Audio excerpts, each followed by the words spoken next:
మీకు తెలుసా, మన దేశంలో పుట్టిన ప్రతి బిడ్డకు చదువుకోవడం అనేది కేవలం ఒక అవకాశం మాత్రమే కాదు, అది వారి పుట్టుకతో వచ్చిన గొప్ప హక్కు.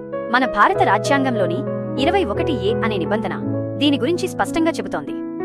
దీని ప్రకారం 6 సంవత్సరాల నుండి 14 సంవత్సరాల లోపు వయసున్న ప్రతి ఒక్కరికి ఉచితంగా మరియు ఖచ్చితంగా విద్యను అందించాల్సిన బాధ్యత ప్రభుత్వంపై ఉంది.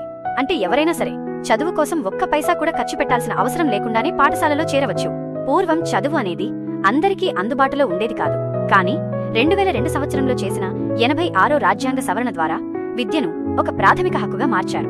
ప్రతి పిల్లాడు బడికి వెళ్లి అక్షరాలు నేర్చుకోవాలని, తద్వారా జ్ఞానాన్ని పెంపొందించుకోవాలని మన చట్టం కోరుకుంటోంది. ఒక బిడ్డ చదువుకుంటే ఆ ఇల్లు బాగుపడుతుంది, ఆ ఇల్లు బాగుంటే మన దేశం బాగుపడుతుంది. అందుకే పేదరికం కారణంగా ఏ ఒక్క బిడ్డ కూడా చదువుకు దూరం కాకూడదు.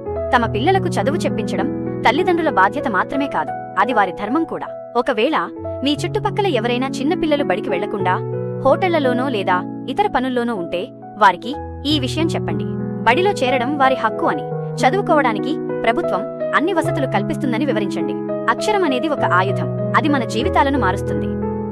దేశ భవిష్యత్తు తరగతి గదిలోనే మొదలవుతుంది. కాబట్టి ఈ సమాచారాన్ని 10 మందికి తెలియచేయండి.